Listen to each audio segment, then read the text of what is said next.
Big thank you to our panel speakers. Thank you for taking us through your journey and your aspiration for India's impact investing landscape.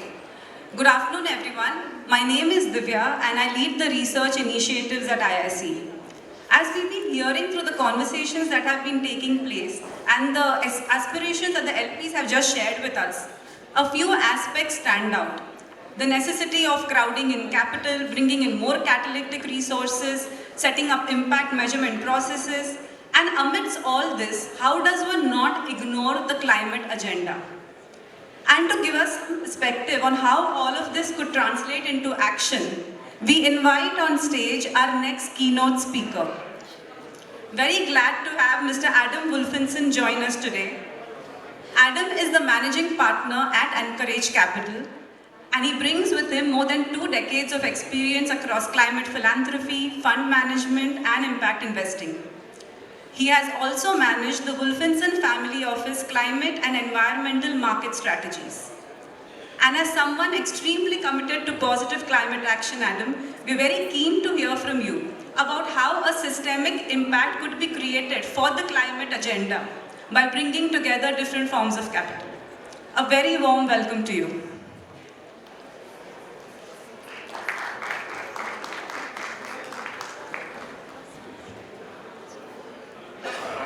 Can I use this mic? Okay, I'll use this mic. Hi all, thank you so much for staying. And let me see if I can make this work. There you go, great. So, thanks again, really honored to be here. Thanks so much for the whole IIC for having me here. We've been investing through Encourage Capital in India for about 15 years now, and been engaged in the impact journey since probably the first Prabhav, I think. So it's great to be here. And what I want to talk about today briefly is this emerging concept of systemic investing. And how that can help address some of the questions we've heard earlier today in bridging depth of impact and scale of impact. Do you want to put that one down there? I can use 4 mics. No, that's fine. Okay, great. To take that through also with a nonprofit that I'm very involved with called TransCap, and this, which I will get to, the Transformation Capital Initiative. So what am I talking about? Systemic investing is the application of systems thinking to address societal problems through strategic deployment of diverse forms of capital. So that's where we're getting into this blended finance that we're going to talk about later today, nested within a broader systems change program intended to transform human and natural systems, so the climate system.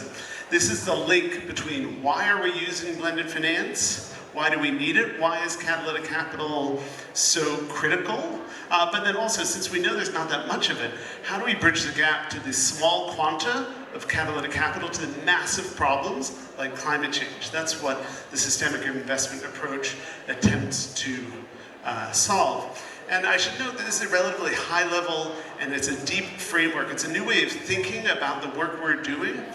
We're still doing deals, of course. We're still transacting. We're still having capital flow in EMEA, and we'll talk about that later in a different panel. But this is really about a high level framework that helps to knit things together in a new way. Systems change is not new. The theory was developed in the 70s and 80s, and it's been a buzzword that I'm sure we've all heard in philanthropy and in the DFIs, but within an investment context, it's relatively new, and it's a relatively new practice. Many of us are used to saying, I'm an investor, I just need to make a return, make sure that the impact has some positive externalities, measure my impact. But I'm saying that we can do better and take greater responsibility for the impact outcomes of our investments. And we need to work much more proactively with all of the actors in a system that matter. And by doing so, they'll make us a much more impactful investor, make better returns as an investor, and also make us more successful raising capital. As opposed to, I think what we've all heard a lot before is, oh, we've got blended finance structures, it's niche, it's subscale, and I'm gonna wait for blending and capital to be out of your structure. So how is this different than usual impact? So this is a slide put together by the TransCap initiative, and it's maybe a bit of a heightened contrast. It's not really such a binary as this presents, but it showcases the concepts. that the view of the nature of the world, I think in the way that we typically see in impact investing, and that we ourselves have really practiced over the past 15, 20 years, down the left side. It's relatively predictive. We'll make this investment and we'll achieve if-then statements, right? We'll achieve a result. We're typically looking at a specific SDG metric, whether it's around poverty alleviation or life below water or climate mitigation or adaptation. We're looking at individual companies and projects and how they're going to achieve those impacts. It's single assets and they're static gains in jobs or housing or, again, carbon emissions reductions, biodiversity. We're looking at very narrow metrics that we're targeting.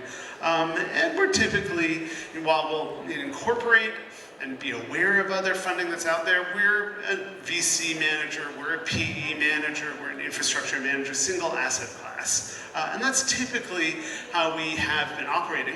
But I think we've all known in the back of our minds that that's not actually how the world works, right? And then when you look out in reality and you try to cross the street, it's a much more uncertain, complex, and systemic world than we reduce it to in impact investing typically. Our impact frame really should be about a deep systems transformation, because the incremental changes that we're seeing just aren't getting us there.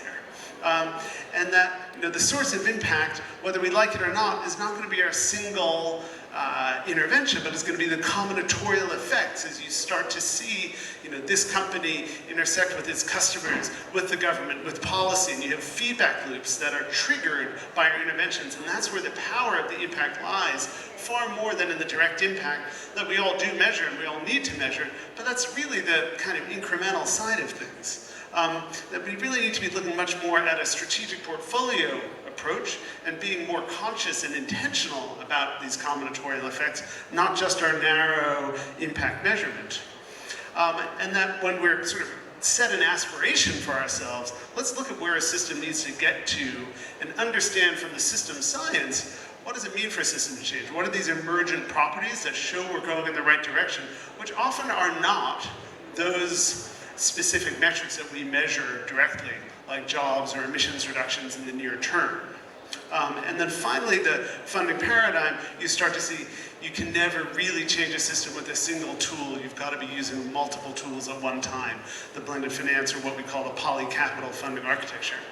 So look, it's complicated. Why are we why are we trying to introduce even more vocabulary into an already kind of arcane space? And I'll tell you why I find it interesting.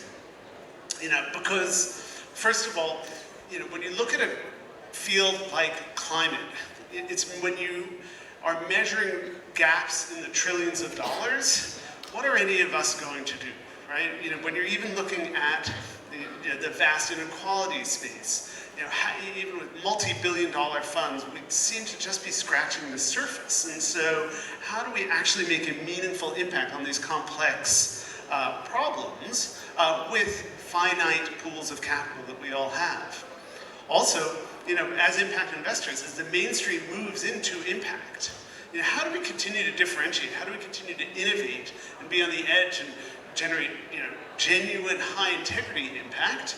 And how do we talk about it slightly differently than those who come in and put impact on everything that they do? And then finally, blended finance is wonderful, and we've all been saying how much we need it, but I think you often get the question, why do you need it? And also, it's hard, right? And it's a pain. There are inherent challenges to blended finance that we're going to talk about later in the afternoon. And so it helps to give a much more coherent framework to why we need capital to capital in blended finance. So let me find myself here.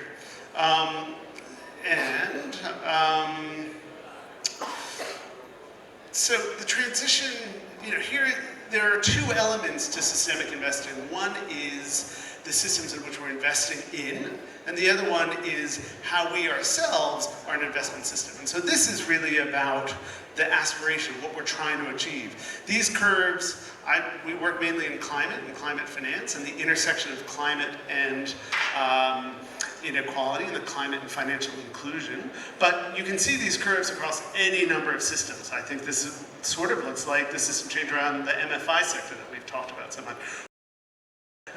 It takes a little bit longer, and as Hemingway talked about bankruptcy, it's a bad thing. It happens, gradually and then all at once. And that's typically how systems change works, is in these non-linear S-curve patterns. And that is a type of thing that we need to aspire to in our investing. We cannot be satisfied with just the incremental system optimization of just a few more people served, of just a few more tons of carbon sequestered. We really need to aspire to the deep transformation, which takes a little bit longer, but then ultimately is far more effective.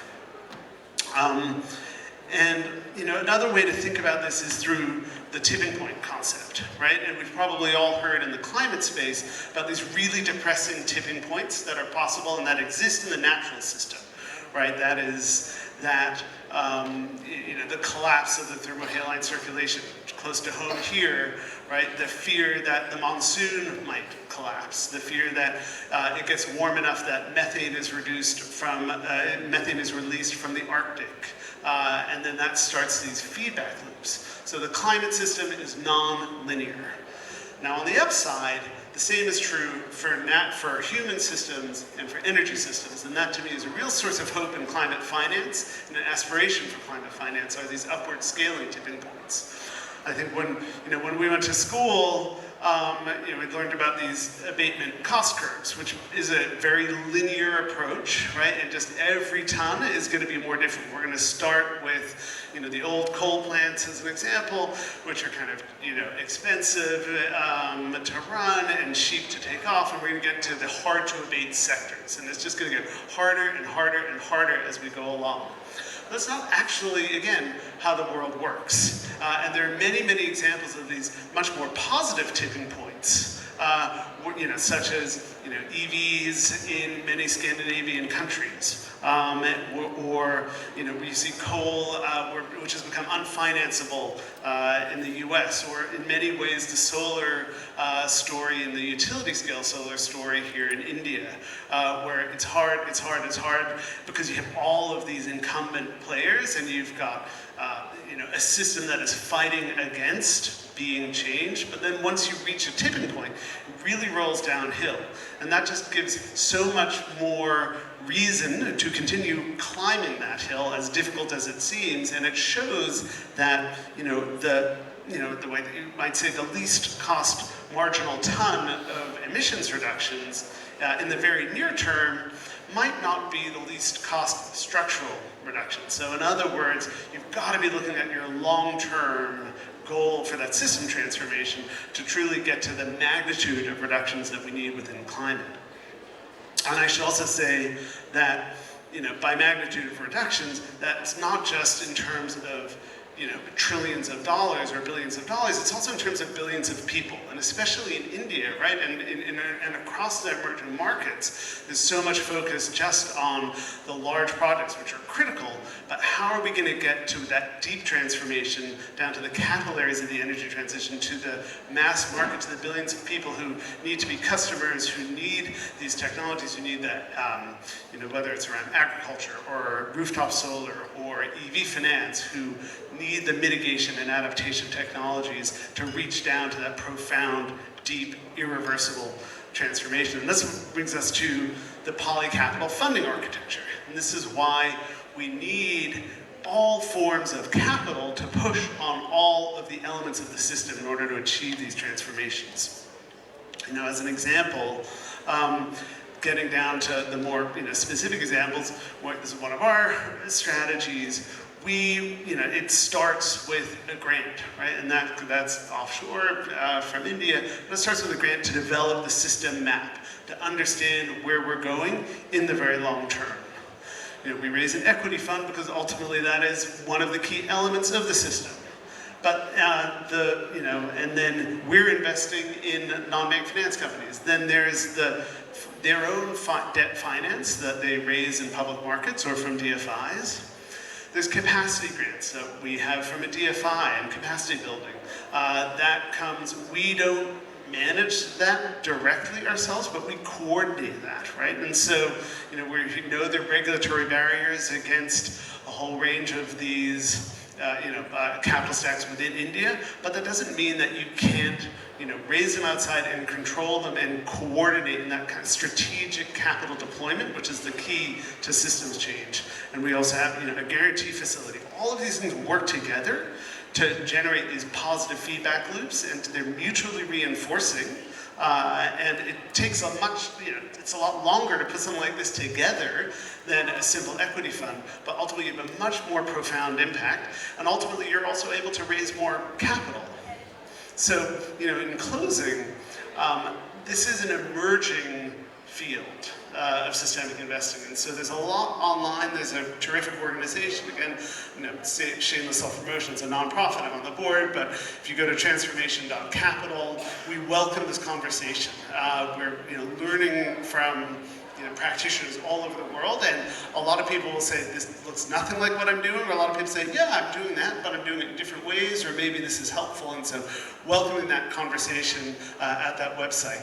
It's not all or nothing. These are concepts and lenses that I've just given you a taste of that hopefully can be helpful in your journey, and which is, again, a spectrum where you might be from it's all you talk about, in which case you're probably going to lose most people you're talking to, unless they're me, to just this is a concept that's academically interesting. But fundamentally, I do think that for everybody, having more tolerance and intentionality around partnering is absolutely critical. It's brain damage up front, but it is worth it's worth it in the long term. It is, as I say in my last point, no one actor can transform a complex system, but together we all will. You want to go fast, go alone. You want to go far and deep. You have to go in partnership and with a group. And finally, let's all try to remove some of the silos of, there's such a pressure within asset management, of course, in traditional asset management. I'm a private equity investor, I'm growth equity, I'm control, VC, infrastructure, ag finance, etc. And there's logic to that. But again, that's not useful in transforming systems. So how do we break down those silos, both in terms of our own practice, but then also the type of capital that we're able to bring into our structures? We can be much more inclusive, and when there are people that say we're commercial, we want to do a PRI, we want to do a guarantee, finding places for all that capital will help us be more successful, help have greater scale, and again, is difficult up front, but helps us go the distance. And with that, I want to open up to any questions if we have time, or otherwise, say thank you again. As my 13-year-old often says, at moments like this, he'll just leap out and say, awkward silence. But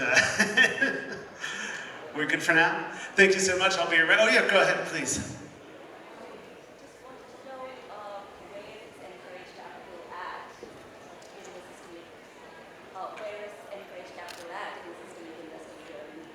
So thank you. The question is, where is encouraged capital at in the systemic journey? So look, in the journey, I'd say it's something that we are thinking of constantly, and we see ourselves as systemic investors.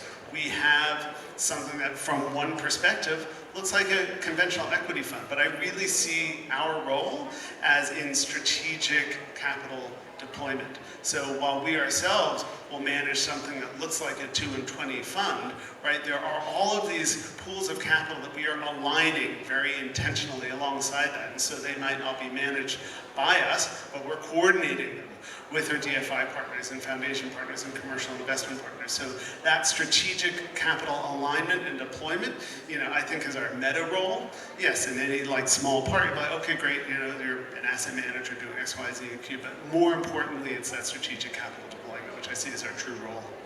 Yes, in the back.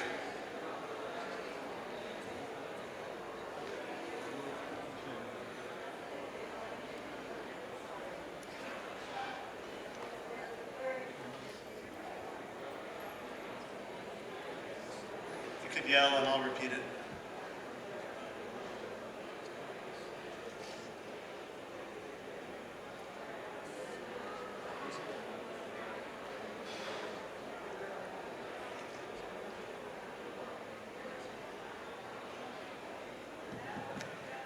Okay, sorry about that. Yeah, look at your watch because this might be a long question. Okay. So I'm just kidding.